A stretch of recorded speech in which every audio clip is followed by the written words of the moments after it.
The setup is brought to you by Hoyt. Welcome to this week's episode. Today we're going to go a little bit outside of what we've been doing, and we're on the farm. I think this is the best spot on the whole farm, the spot that we're basically parked at. I need to get a stand up here for Jordan to hunt out of as soon as she gets her bow. Probably the next setup that we do is going to be Jordan putting her bow together and getting that sighted in. But this is where we're going to, hopefully where we're going to see her kill her first deer. Now the thing I like about this spot, we're just going to walk around here, and as you can see, there's an open gate in a cornfield. So pretty much any deer that are on this part of the farm that want to go out to that cornfield are going to go through this open gate. And you know, we've ran the trail camera here. We've had some pretty good bucks here. I mean, there was one in particular that I really thought was a cool deer. He was a 3-point on one side and a 4 on the other, but he looked like an older deer. So that's going to be a really good target for Jordan. So now we got to figure out which tree to get into. And I don't want her, you know, if you look over us, you know, right over my shoulder, you can see a hickory tree, but it's right at the edge of the gate. So it's, in fact, I think one of the gate posts, yes, the gate actually attaches to that hickory tree. So that's too close. I don't want her having a deer come right underneath the tree and then have to deal with a shot that's almost straight down. I mean, that's a hard enough shot for me shooting 80 pounds and 32-inch draw, you know, let alone, you know, Jordan's probably going to be 40 pounds and 25 inches. And that's just not enough kinetic energy for that kind of a shot angle. So I figure we got to get her about 15 yards.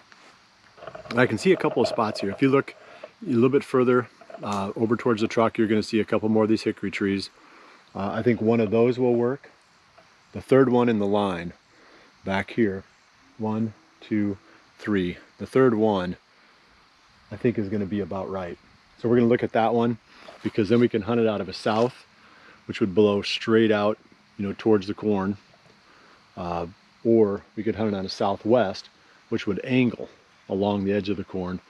If we're hunting it in the evenings, which is probably what we'd be doing, you know, the deer are going to be moving in this direction. They're going to be heading towards the corn, so we don't have to worry quite so much about, you know, not having scent blowing out that way.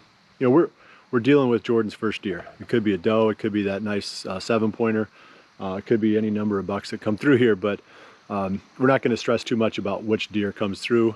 Whatever comes through first is going to be the one that we, you know, we take our first lick at. So anyway, that's how this sets up. Now I'm gonna start putting the stand up. Could be about right in there someplace.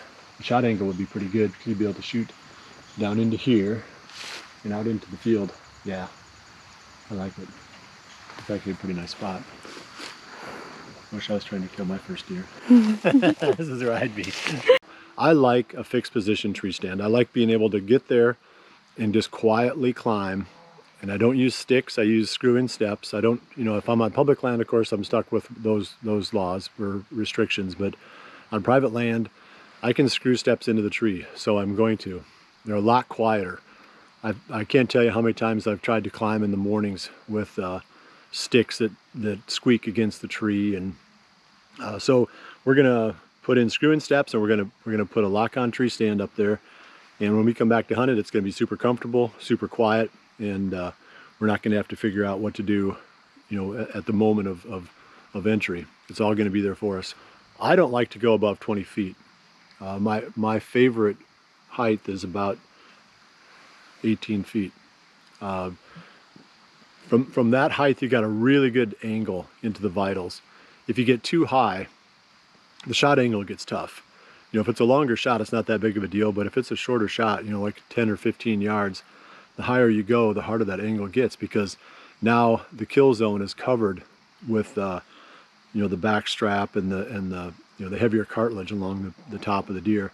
And we don't want to deal with that. Not only do I not want to, but I surely don't want Jordan to, you know, for her first deer. I want it to be a really clean, easy shot, you know, high percentage. So we're going 18 feet, roughly.